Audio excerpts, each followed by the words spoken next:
आज का टॉपिक है interaction of positrons with matter. पिछले लेक्चर में हमने देखा था कि इलेक्ट्रॉन किन किन प्रोसेस से अपनी एनर्जी लूज करता है जब वो मैटर से इंटरेक्शन करता है। तो उसमें दो प्रोसेस मेन थे, बाई आयोनाइजिंग और एक्साइटिंग द एटम। इस प्रोसेस पे एनर्जी लूज होती थी, और अगर वेलोसिटी और ज़्यादा है, एनर्जी थोड़ी ज़्यादा है, ग्रेटर देन m0c², तो उसकी जो इलेक्ट्रॉन की वेलोसिटी है वो लगभग लाइट की वेलोसिटी के ऑर्डर की होती थी। तो ब्रेमस्टेलिंग रेडिएशंस एमिट होते थे। जब पॉजिट्रॉन मैटर से इंटरेक्शन करेगा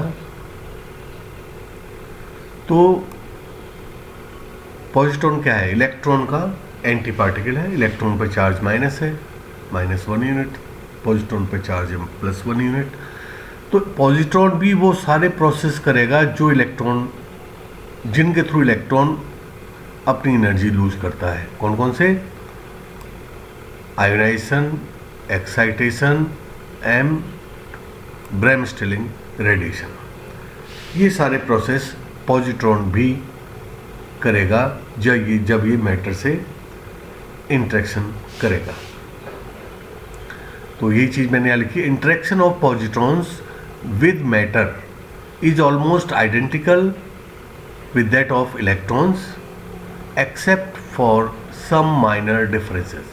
थोड़ा सा यह डिफरेंस, एक एडिशनल प्रोसेस ये पॉजिट्रॉन और करता है, उसको हम यहाँ डिस्कस करेंगे। The energy loss of positron passing through the matter occurs by ionisation, excitation and bremsstrahlung radiation. ये तीनों प्रोसेस ये पॉजिट्रॉन भी करेगा। जो इलेक्ट्रॉन ने किए थे वो पॉजिट्रॉन भी करेगा जब वो मैटर से इंटरेक्शन करेगा। लेकिन एक एडिशनल प्रोसेस है, क्योंकि पॉजिट्रॉन पर चार्ज है पॉजिटिव और मैटर में जो इलेक्ट्रॉन्स होते हैं उन पर चार्ज है निगेटिव। तो जब एक पॉजिट्रॉन इलेक्ट्रॉन से इंटरेक्शन के कांटेक्ट में आता है तो एक और प्रोसेस होता है एनिहिलेशन। एनिहिलेशन प्रोसेस होता है पेयर प्रोडक्शन प्रोसेस का इन्वर्स। पेयर प्रोडक्शन कहीं पे टर्म आपने पढ़ी होगी। पेयर प्रोडक्शन का मतलब होता है conversion of radiation energy into matter energy. Radiations आते हैं, फोटॉन्स, और वो इलेक्ट्रॉन पॉजिट्रॉन का पेयर बना देते हैं। ये इसका इन्वर्स है, उल्टा प्रोसेस है। इलेक्ट्रॉन पॉजिट्रॉन आपस में मिलते हैं और इंटरेक्शन करके रेडिएशंस में कन्वर्ट हो जाती है, यानी matter energy is converted into electromagnetic energy, radiations, electromagnetic radiations. ठीक है ना? तो पेयर प्रोडक्शन का इनवर्स प्रोसेस है। तो in addition to these process में ये तीन जो प्रोसेस हैं, ionisation, excitation and bremsstrahlung radiation, positron can annihilate with electrons by a process which is inverse of the pair production।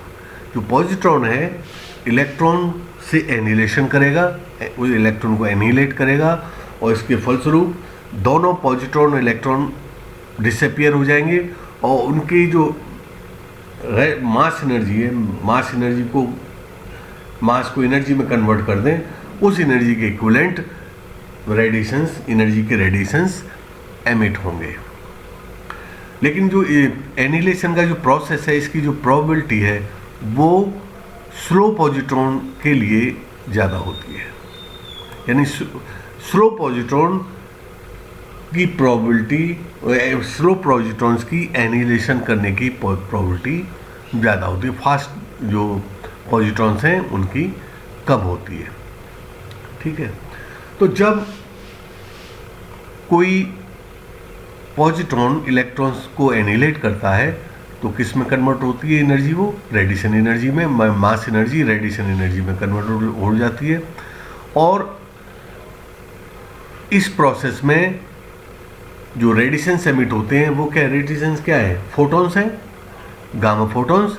तो उस प्रोसेस में कम से कम 2 या 3 गामा रे फोटॉन्स एमिट होते हैं।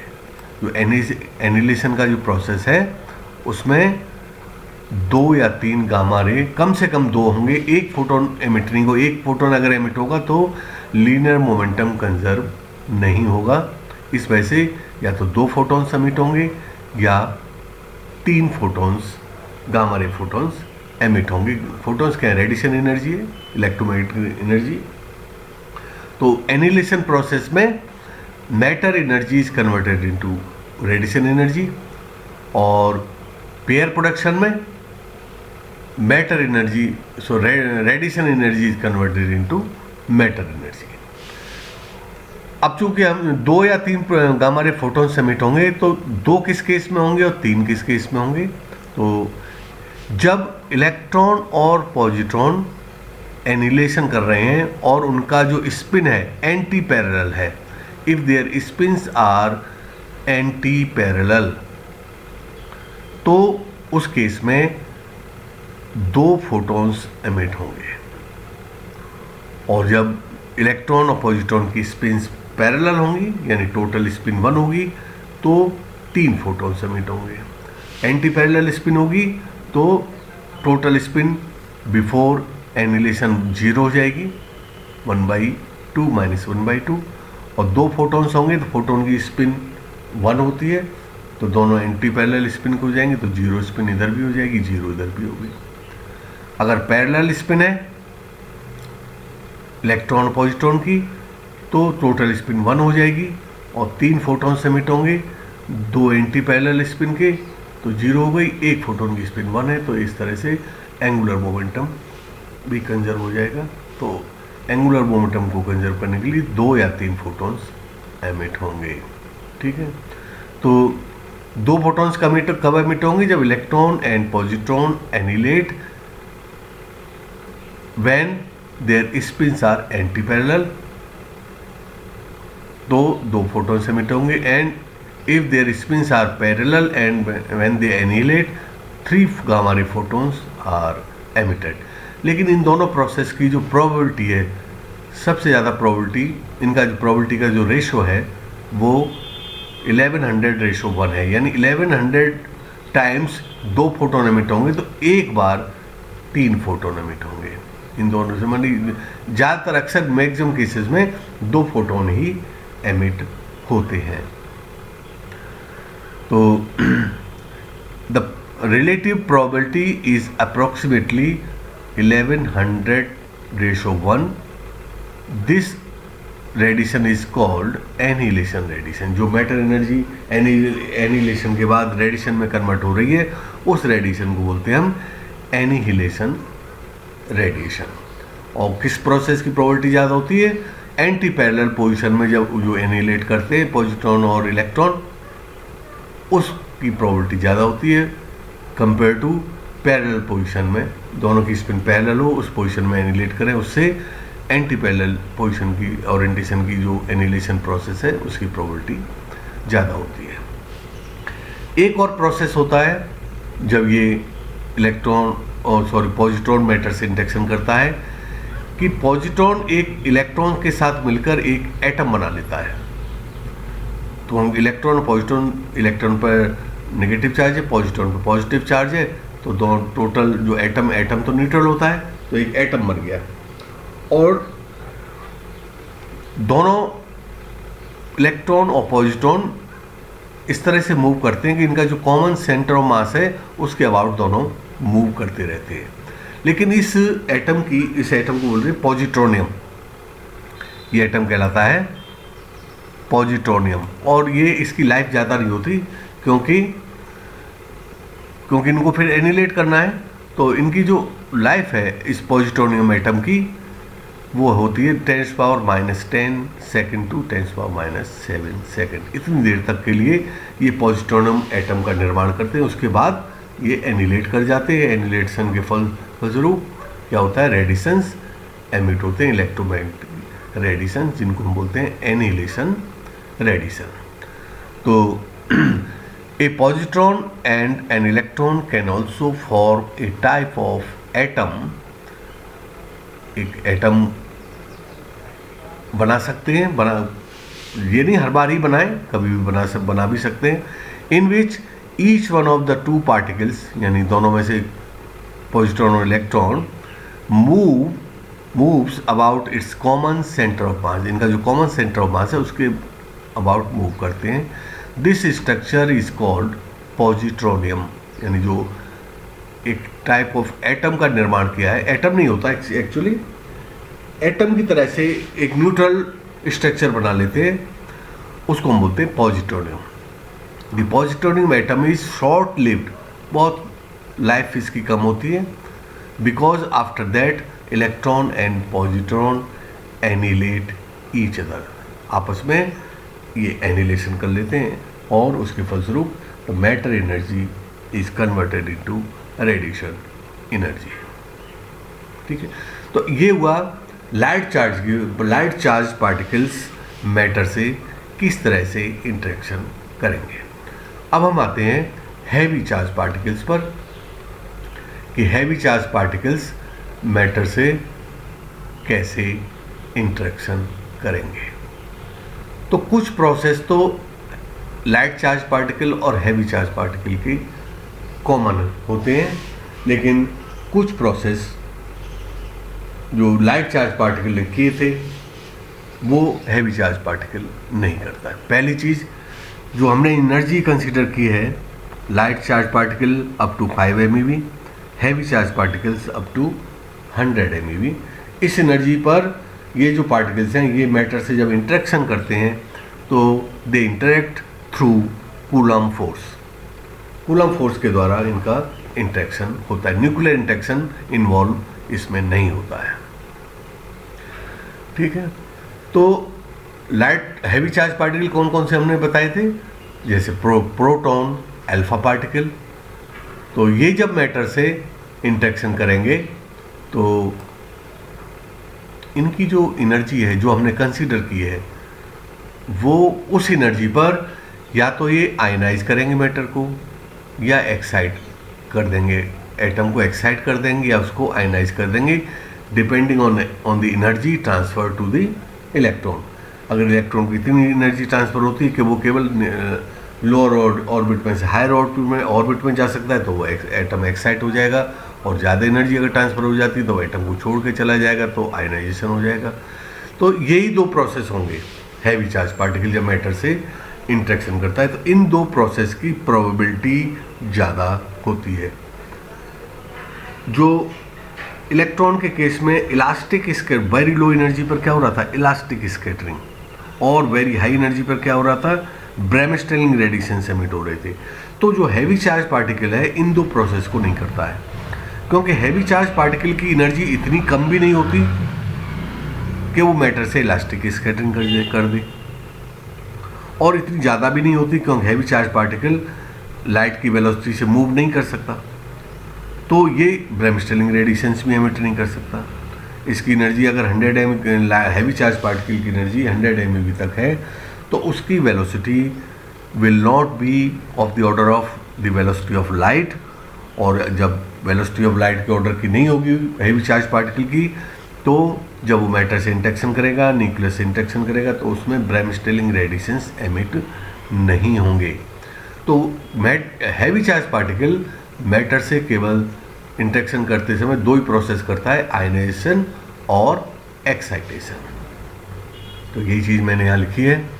When a heavy charge particle like proton और alpha particle moves through a matter, it loses its energy mostly by ionizing or exciting the atoms of the absorber. Absorber means हमारा जो target है जिससे हम matter का वो जो radiation charge particles का इंटरेक्शन करा रहे हैं, to which it comes sufficiently close. जिन एटम्स के क्लोज आता है उनको या तो आयनाइज कर देगा या एक्साइट कर देगा।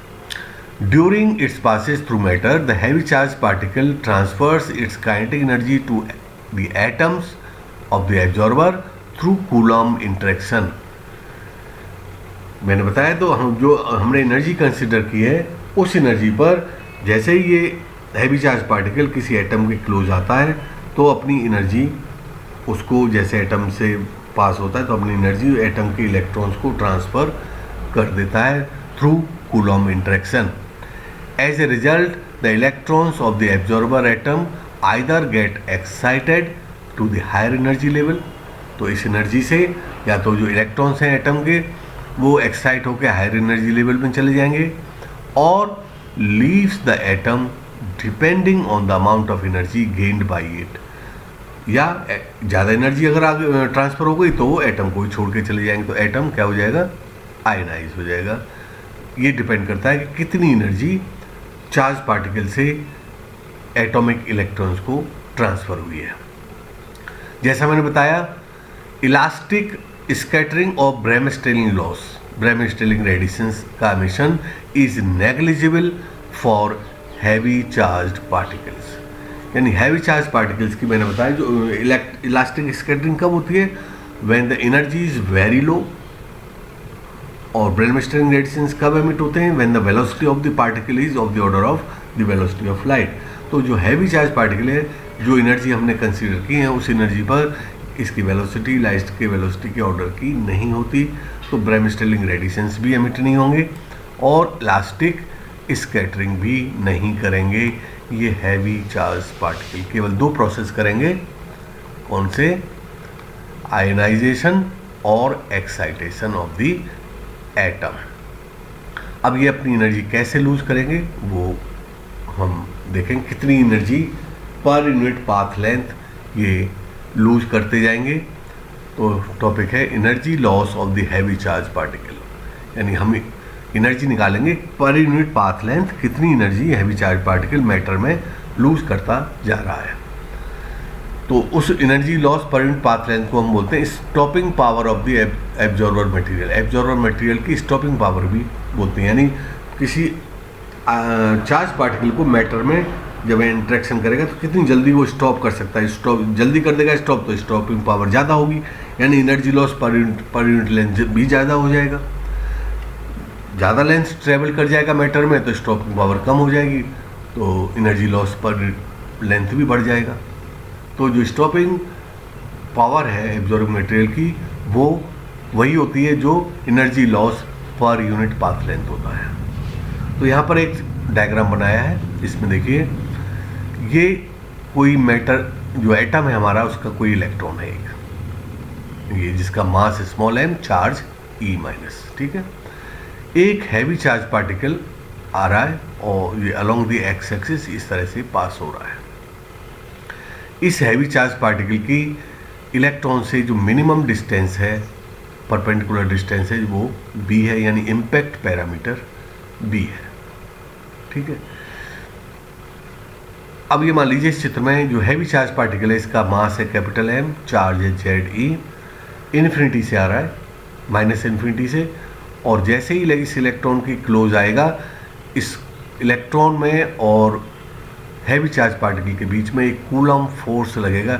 इसका चार्ज है ZE, इलेक्ट्रॉन का चार्ज है E माइनस, तो जो कूलम फोर्स हो जाएगा F is equal to 1/4 pi epsilon ZE dot E upon R। इसको मान लो किसी पर्टिकुलर पोजीशन पे इसकी दोनों के बीच की जो रिलेटिव डिस्टेंस है वो है R, तो ये दो फोर्स कैसा होगा, अट्रैक्टिव फोर्स होगा। ये हैवी चार्ज पार्टिकल इस इलेक्ट्रॉन को अट्रैक्ट करेगा, क्योंकि हैवी चार्ज पार्टिकल पॉजिटिव है, इलेक्ट्रॉन निगेटिवली चार्ज है। तो जैसे जैसे ये मूव कर इन्फिनिटी पर फोर्स जीरो हो गया, जैसे जैसे इस इलेक्ट्रॉन के नज़दीक आएगा, क्लोज आएगा, force coulomb force starts acting, और जैसे जैसे ये मूव करता जाएगा फोर्स का डायरेक्शन भी चेंज होता जाएगा, हर पॉइंट पर डायरेक्शन बदलता जाएगा, और इसी तरह से ये जब आगे मूव करता जाएगा पॉजिटिव एक्स डायरेक्शन में, फोर्स का भी डायरेक्शन चेंज होता जाएगा, और लास्ट में ये फोर्स जीरो हो जाएगा। जब पार्टिकल और इलेक्ट्रॉन के बीच की डिस्टेंस ज़्यादा हो जाएगी तो फोर्स रिड्यूस होता चला जाएगा, ये प्रोसेस होगा। तो let us consider a heavy charge particle having charge ZE, mass capital M, velocity इसकी मान लो velocity along the x axis है v, passing an atomic electron, ये एटॉमिक इलेक्ट्रॉन है उसको पास कर उसके पास से गुजर रहा है, electron of mass small m at a distance b, electron के मिनिमम डिस्टेंस कहाँ से गुजर रहा है, b along y axis as shown in figure, जैसा हमने चित्र में बताया है। The velocity v is assume to be so large, ये वेलोसिटी इसकी पार्टिकल की इतनी ज़्यादा है कि जैसे ही पार्टिकल गुजरता है यहाँ से तो फोर्स तो लग रहा है इस पर, इन्फिनिटी पर फोर्स इधर माइनस इन्फिनिटी पे जीरो है और आगे प्लस इन्फिनिटी पे भी जीरो हो जाएगा। तो फोर्स केवल तभी लगेगा जब इसके हैवी चार्ज पार्टिकल इस इलेक्ट्रॉन के पास से गुजरेगा। तो एक तरह से इसको एक झटका सा देगा ये हैवी पार्टिकल को, तो इतनी जल्दी गुजर जाएगा ये कि हम ये एज्यूम करते हैं कि ये अपनी पोजीशन को नहीं छोड़ेगा, थोड़ा सा एक जिसको झटका लगेगा और ये पास से गुजर जाएगा। जैसे आपने देखा होगा प्लेटफॉर्म पे जब आप खड़े होते हैं और कोई रेल ट्रेन का इंजन वहाँ से तेज़ स्पीड में गुजरे तो एक झटका सा लगता है, वो इम्पल्स ट्रांसफ़र होता है। तो वो यहाँ पे इम्पल्स ट्रांसफ़र होगा, ये अपनी पोजीशन नहीं छोड़ेगा। तो वही चीज़ मैंने लिखी यहाँ पे, the velocity v is assume to be so large that in most cases the electron has not appreciably changed its position before the heavy charge particle has passed by। जो हैवी चार्ज पार्टिकल है ये इसके पास से गुजर जाता है तो एक इसको इम्पल्स ट्रांसफ़र कर जाएगा, इलेक्ट्रॉन अपनी पोजीशन को नहीं छोड़ेगा, हल्का सा उसको झटका लगेगा, इम्पल्स लगेगा और उसी इम्पल्स में जो एनर्जी है वो इसको ट्रांसफ़र कर जाएगा थ्रू कूलॉम फोर्स।